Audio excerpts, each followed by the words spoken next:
immersion Bah, physique alors. et expérience. Euh, Au début, c'était pas H. En fait, c'était H avec deux signes et ça voulait dire un symbole pour post-humain. Mais après, on a enlevé ça et je pense H maintenant, c'est plus. Ça pourrait être humain, ça pourrait aussi être horse, il y a des chevaux dedans. Ça peut aussi être un truc scientifique. Donc le posthumanisme, c'est un peu ça, c'est l'humain qui fait un upgrade pour devenir meilleur.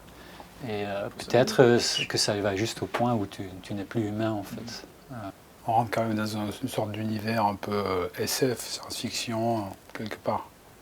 Enfin, en tout cas, on essaie d'être dans quelque chose où là, comme on l'a écrit d'ailleurs un peu dans l'énoncé du projet, c'est une sorte de nature qui a muté. En tout cas, il y a quelque chose où en effet l'humain commence à remplacer ses membres par d'autres membres mécaniques, électroniques, etc. Donc il y a une espèce dans ce qu'on visuellement, ce qu'on voit, il y a une espèce de mutation comme ça. Ouais. C'est vraiment cette idée de mutation qu'on voit apparaître au fil du spectacle.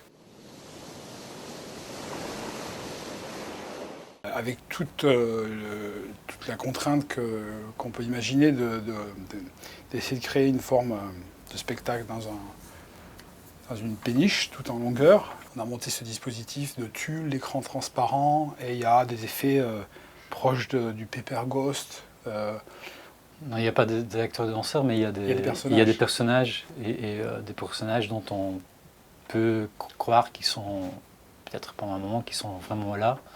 C'est une sorte de questionnement de la perception.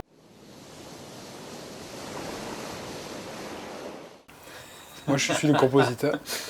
Donc, je fais toute la musique, je fais des voix, je fais tout ce qui est sonore. Et Kurt compose lui les images. Bon, mais on travaille évidemment, tout est tissé en même temps. C'est pas deux choses qui se juxtaposent comme ça au dernier moment, c'est un travail croisé et continu tous les deux.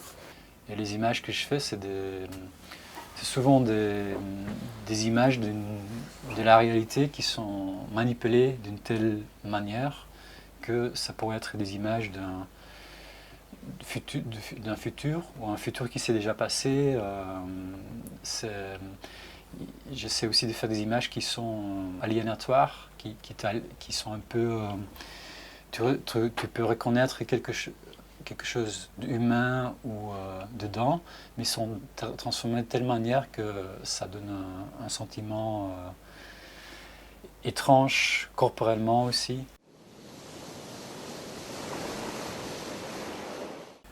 C'est aussi quelque part un concert audiovisuel. On rentre aussi dans une expérience physique par le son et par l'image, par les deux. Donc il y a vraiment cette idée d'expérience comme ça, immersive.